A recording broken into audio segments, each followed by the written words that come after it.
आत्मसमर्पण कर चुके नक्सली नेता मल्लोजुवा वेणुगोपाल उर्फ भूपति को केंद्रीय राज्य मंत्री रामदास आठवले ने एक राजनीतिक ऑफर दिया।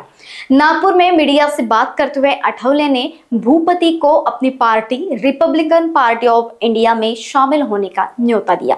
उन्होंने इस बात पर जोर दिया कि सभी नक्सलियों को हथियार छोड़कर मुख्य धारा में लौटना चाहिए।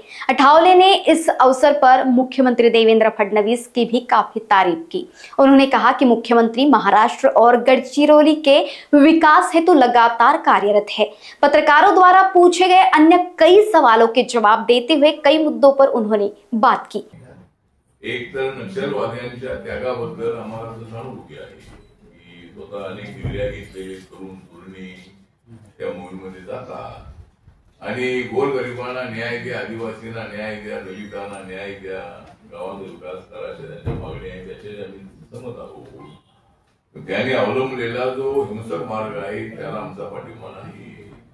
त्यामुळे त्या मार्गाने तुम्ही किती लोकांना मारलं, पोलिसांना मारलं तर दुसरा पोलीस येणारच आहे, जमीनदाराला मारलं तर दुसरा जमीनदार येणारच आहे, कारखान्या मार्गाला मारलं तर दुसरा मार्ग येणारच आहे। तुमच्या या हिंसेचा त्याचा अजिबात काय फायदा झाला एवढ्या वर्षापासून आंदोलन चाललेलं आहे। त्यामुळे कालचं जे आत्मसमर्पण आहे तो उपक्रम अत्यंत स्तुत्य आहे। माननीय देवेंद्र फडणवीस हे अत्यंत ऍक्टिव्ह मुख्यमंत्री आहेत।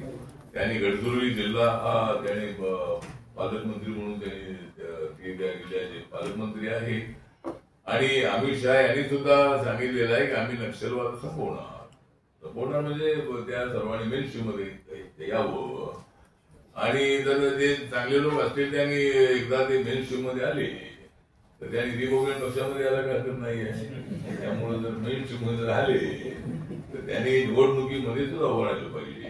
त्यांनी आता आम्ही असे गुन्हे करणार नाही तर सांगितलं पाहिजे आणि आत्मसमर्पण करणाऱ्यांना सरकारने माफी केलं पाहिजे। त्यांच्या जे काही केसेस आहे त्या केसेस नवीन जीवन जे आहे नवीन जीवनाला ते सुरुवात करत आहे ही अत्यंत चांगली गोष्ट आहे आणि मी त्या नक्षलवाद्यांचं ज्यांनी आत्मसमर्पण केलेलं आहे त्यांचं स्वागत करतो आणि अजून जे राहिलेले नक्षलवादी आहे त्यांनी सुद्धा आत्मसमर्पण करावं आणि मेनस्ट्रीम मध्ये यावं अशी त्यांना विनंती आहे। लोकवाहिनी न्यूज के लिए अविनाश तोतड़े, नागपुर।